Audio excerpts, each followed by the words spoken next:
Kaziranga UNESCO world heritage site আর এক শৃঙ্গ গন্ডার দেখার জন্য একদম আদর্শ জঙ্গল।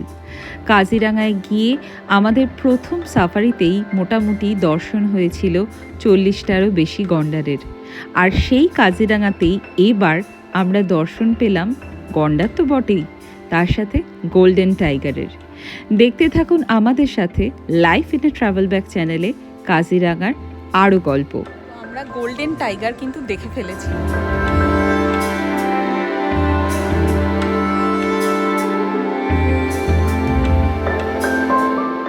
গত পর্বে আপনারা দেখেছেন আমরা কাজিরাঙায় ফার্স্ট সাফারি করেছিলাম বাগড়ি জোনে, আর তারপর আমাদের করার কথা বেলায় সেন্ট্রাল জোনে। তার আগে লাঞ্চ টাইমে আমরা চলে এসেছিলাম বনকাহি রেস্টুরেন্টে। এই বনকাহি রেস্টুরেন্ট কিন্তু ফেমাস ফর আসামিজ ফুড বা আসামিজ থালি যাই বলুন।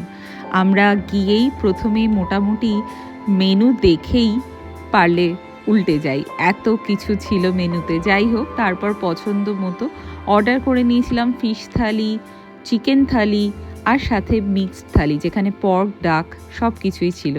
প্রত্যেকটা খাবার এত ইউনিক, অথচ হালকা, অথচ সুস্বাদু। ফিশ থালি, প্রচুর আইটেম, ছোট্ট ছোট্ট করে। উল্লেখযোগ্য এখানে বলি, এখানে আসামিসের পিটিকা মানে সেদ্ধকে বলা হয়, পেঁপে সেদ্ধও ছিল, সেটা খেয়ে নিয়েছি। একটা ব্ল্যাক রাইসের কিন্তু পায়েস আছে, বেশ ভালো খেতে, ইন্টারেস্টিং। চাটনি আছে, পোস্ত আছে, ডাল আছে 2 রকমের। আর আমি নিয়েছি ফিশ থালি, তাই ফিশের জন্য ফিশ কারি আছে, আর ফিশ খড়িকা আছে। খড়িকা মানে মাছটাকে স্মোকিভাবে ফ্রাই করা। সেম চিকেনের খড়িকা আছে। আমি বলবো কাজিরাঙা আসলে এখানে কিন্তু অবশ্যই একবার ট্রাই করে দেখতে পারেন। আমরা খেলাম বানকাহিতে আসামিজ থালি, ভীষণ ভালো লেগেছে। বেশ অন্যরকম প্যালেট, খুব হালকা হালকা খাবার, কিন্তু খাবারের টেস্ট বেশ ভালো। আর অনেক রকম ট্রাই করেছি, ফিশ, চিকেন, পর্ক, ডাক, প্রত্যেকটাই বেশ ভালো লেগেছে। পর আমরা চললাম আমাদের বিকেলে সাফারি কোহড়া জোন অর্থাৎ সেন্ট্রাল জোনের দিকে। বনকাহি রেস্টুরেন্ট থেকে এই কাজিরাঙার কোহড়া জোনের যে গেট, সেই গেট অবধি দূরত্ব ওই মোটামুটি মিনিট 10 মতো।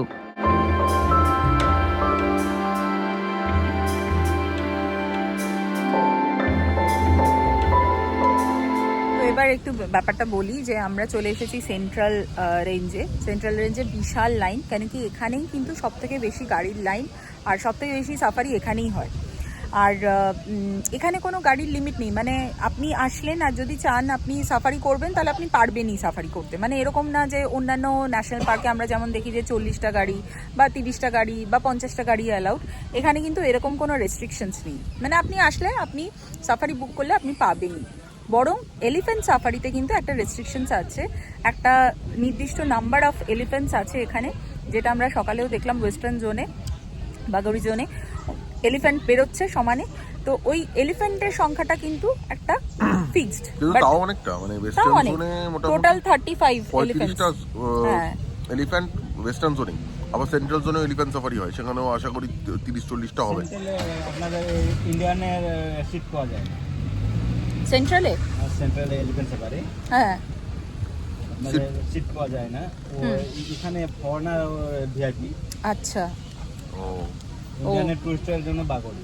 আচ্ছা, এটা একটা ইনফরমেশন দাদা বললেন যে সেন্ট্রাল জোনে কিন্তু ফরেনার যারা আছেন তারাই কিন্তু সিট পাবেন এলিফ্যান্ট সাফারির জন্য, ইন্ডিয়ানরা এখানে চান্স পাবেন না।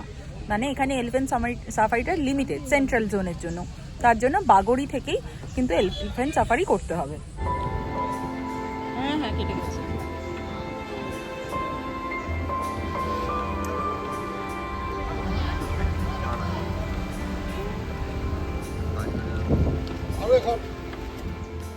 কাজিরাঙার টোটাল 4টে জোন, অর্থাৎ বাগড়ি যেটা আমরা সকালে আজকে করেছিলাম, তারপর এখন যেখানে আছি সেন্ট্রাল বা কোহড়া জোন, এছাড়া আছে ইস্টার্ন জোন, যে জোনে বেশ পাখি দেখতে পাওয়া যায়, যারা বার্ডিং করেন তারা এই জোনে যান। আরেকটা জোন আছে যেটা কিনা একটু হিলি এরিয়া, যার নাম বুড়া পাহাড় জোন। আর এই বুড়া পাহাড় জোনেই দেখা যায় হুলাক গিবনের, অর্থাৎ এক ধরনের মাংকি বলা যেতে পারে।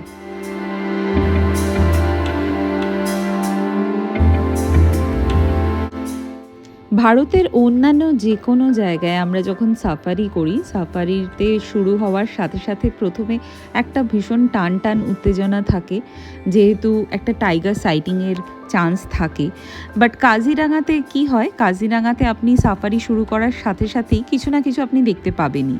যেমন এই দেখুন, এখানেই আমরা সাফারিতে ঢুকেই প্রথমেই দর্শনে করে ফেললাম 3টে হাতি যারা জলে বসে আছে। আর এই যে রাস্তাটা, এই রাস্তাটার ঠিক বাঁ দিকে কোনায় আমরা তখন একসাথে দেখতে পাচ্ছি হাতি, রাইনো, সাথে পাখি তো আছেই, কিন্তু তারপর আমরা গোল্ডেন টাইগার কিন্তু দেখে ফেলেছি। অবশ্যই ভালো আসেনি, কিন্তু তাও দেখেছি। আমরা দূরবীন দিয়ে দেখতে পেয়েছি। এই দিকে রয়েছে টাইগার, এলিফ্যান্ট রয়েছে, এলিফ্যান্টের পাশে রয়েছে গোল্ডেন টাইগার। ছবি দেখাবো। আমি চলে যাওয়াটা দেখতে পেয়েছি। ভারতের আসামের একমাত্র কাজিরাঙা ন্যাশনাল পার্কেই কিন্তু এই গোল্ডেন টাইগার দেখতে পাওয়া যায়। এই টাইগারের জিনগত কারণে এদের শরীরের উপর সোনালি আর কমলা রঙের আবরণ তৈরি হয়। এই গোল্ডেন টাইগারের আরেক নাম কিন্তু স্ট্রবেরি টাইগারও।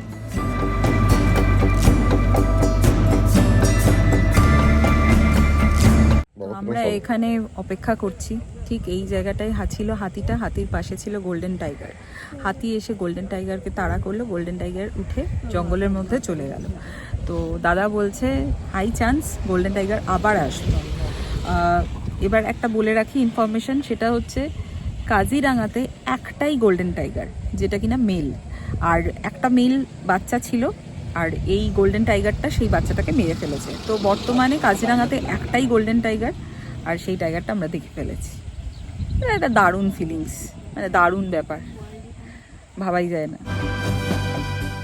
কিছু সাফারি এমনই হয় যে সাফারি শুরু হওয়ার 15 মিনিটের মধ্যেই আসল জিনিস দেখা হয়ে গেছে, আর তারপর তখন মনে হয় আর কি দেখবো সাফারিতে, কী বা দেখার বাকি আছে।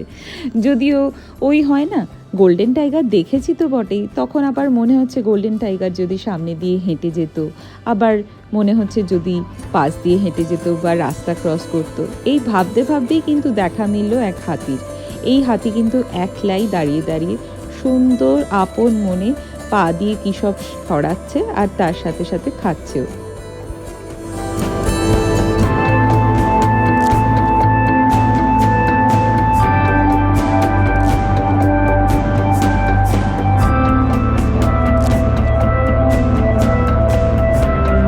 সূর্য তখন মোটামুটি অস্তাচলে যাওয়ার জন্য প্রস্তুতি নিচ্ছে, আর আমরাও কিন্তু একটু এদিক ওদিক ঘুরে নিয়ে ঠিক সেই জলাশয়ের পাশেই এসে দাঁড়াচ্ছি, এই আশায় যদি গোল্ডেন টাইগার আবার বেরোয় বা যদি হাতিকে একটু সরিয়ে দেওয়া যায়। কিন্তু না, অনেকক্ষণ ধরে অপেক্ষা করার পরও দেখা গেল হাতি কিন্তু যায়নি। হাতি সেই তখন থেকে ওই একই জায়গায় দাঁড়িয়ে জল নিয়ে খেলা করে চলেছে।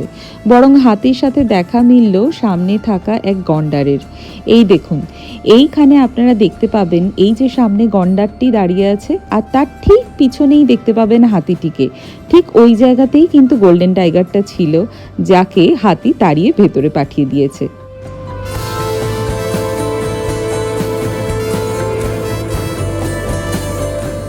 সাফারি শেষে হোটেলে ফেরার আগে আমরা গেছিলাম লোকাল কিছু দোকানে। কাজিরাঙা সাফারির আশপাশে কিন্তু আপনারা এই ধরনের দোকান প্রচুর দেখতে পাবেন, আর সব দোকানেই কিন্তু ভীষণ সুন্দর সুন্দর কাঠের তৈরি বিভিন্ন পশু পাখি রয়েছে। তার মধ্যে সবথেকে ইউনিক কিন্তু অবশ্যই রাইনো। কাজিরাঙা অ্যাড্রেসের ডিনার নিয়ে আর কি বলবো, হোটেলের খাওয়া দাওয়া তো ভীষণই ভালো ছিল, গত পর্বে আপনারা হয়তো দেখেছেন। যাই হোক, সারাদিনের সাফারি শেষে আমরা ফিরে একটু চাউমিন, আলু জিরা, রুটি, চিকেন সব খেয়েছিলাম। তো কাজিরাঙাতে আমাদের আজকে লাস্ট রাত, আমাদের আজকে সেকেন্ড সাফারি আমরা তো করলাম, দেখলেন আপনারা। আর এখন আমরা ডিনার করে সোজা চলে যাচ্ছি শুতে। কালকে আবার সকাল সকাল সাফারি আছে, আর কালকে সাফারি আছে সেই সেন্ট্রাল রেঞ্জে, তো অর্থাৎ কোহরা রিজিয়নে। তো কালকে আমাদের সাফারি করব আমরা সকাল সকাল, আর যেহেতু কালকে ক্রিসমাস, তো সেই জন্য কালকে প্রচুর ভিড়, কেন কি লোকাল আসামিজ লোকজনও আসবেন সাফারি করতে, সাথে ট্যুরিস্টরা তো আছেই। তো হোপফুলি আমরা কালকে আরও একটু ভালো সাইটিং পাবো, দেখা যাক কি হয়। আজকের মতো গুড নাইট, দেখা হচ্ছে কালকে সাফারিতে।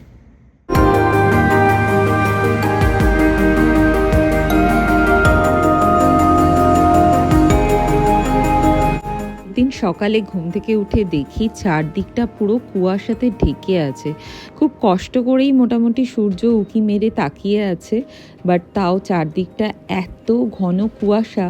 তখন ভাবছি এখনই সাফারি করতে গিয়ে আদৌ এই কুয়াশায় কি দেখতে পাবো সন্দেহ। যাই হোক, কিপিং ফিঙ্গার্স ক্রসড বলে আমরা বেরিয়ে পড়লাম। আর কুয়াশার জন্য কিন্তু ঠান্ডাটাও বেশ জাঁকিয়ে পড়েছিল।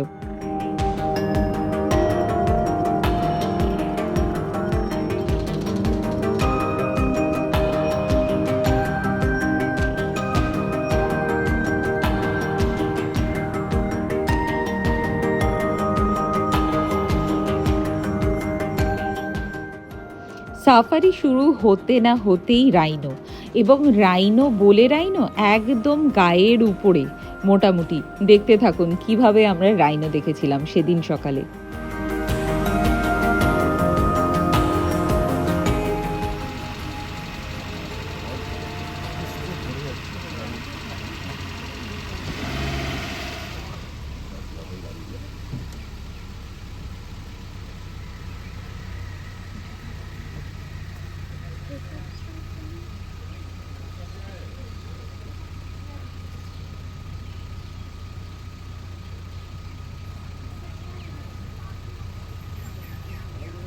বাবা,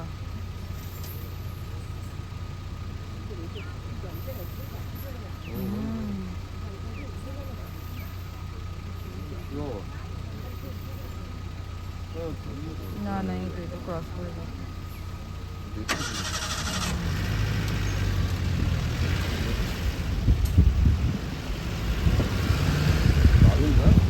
দারুণ দেখলাম।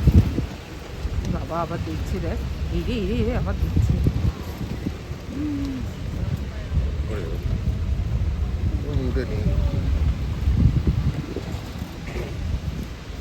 আমার লেন্স ওকে নিতে পারছে না কাছে এসে। দাঁড়িয়ে যাও তো এক থেকে। না ও আর আসবে না, ও আর আসবে না, কিন্তু দেখছিলে? কাছে হয়ে গেছে। হ্যাঁ, লেন্স ওয়াইজ কাছে হয়ে গেছে। হ্যাঁ, আর একটু নড়েও গেছে। চলো চলো। প্রায় 15 মিনিট ধরে রাইনো দেখার পর আমরা এগিয়ে চললাম, আর কিছুটা গিয়েই আমরা দেখতে পেলাম বাঘের পায়ের ছাপ। প্রায় মোটামুটি লোম খাড়া হয়ে যাওয়ার মতো অবস্থা। দেখেই ভীষণ এক্সাইটেড হয়ে গেছিলাম, ভাবলাম এই বুঝি দেখা দিল বাঘ।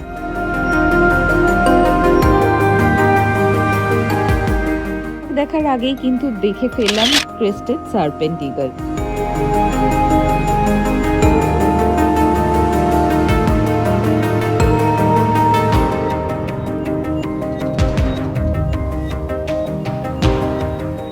কিছুটা যেতেই দেখলাম জঙ্গল ফাউল কি সুন্দরভাবে আরামে রোদ পোয়াতে পোয়াতে ঘুরে বেড়াচ্ছে।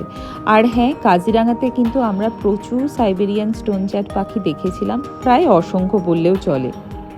এই জলাশয়ে যেমন প্রচুর প্রচুর পাখি আমরা একসাথে দেখেছিলাম। কোহরা জোনে এতটা পাখি দেখব কিন্তু আমরা সত্যি আশা করিনি। বেশ সুন্দর লেগেছিল সেদিন সকালে সাফারিটা।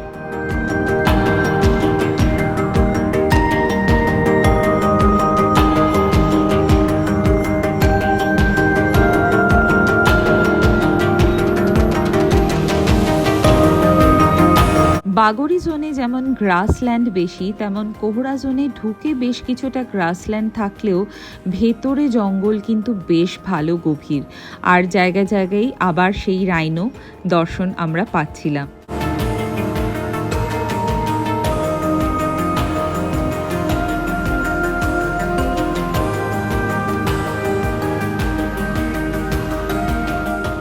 এখানে যেমন একটি টার্টল হঠাৎ করে জলের মধ্যে উঠে থাকা একটা গাছের ডালে বেশ সুন্দরভাবে পোজ দিয়ে বসেছিল প্রায় অনেকক্ষণ।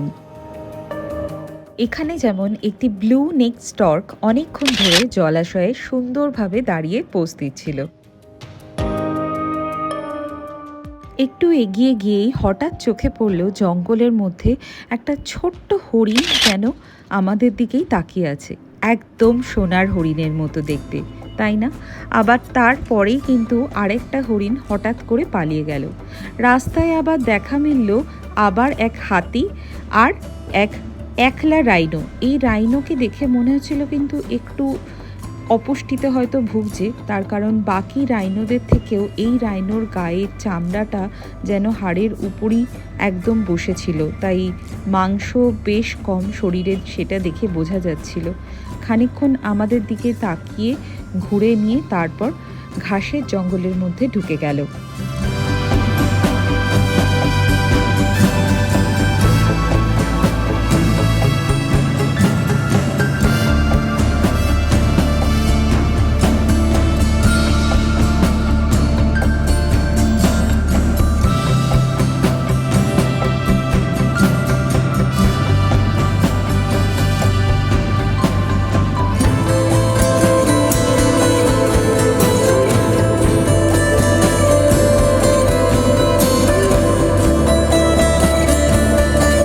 সো আজকে আমাদের রাইনো সাইটিং বেশ ভালো হয়েছে, কিন্তু এখন আমরা বসে আছি টাইগার সাইটিংয়ের জন্য ওয়েট করছি।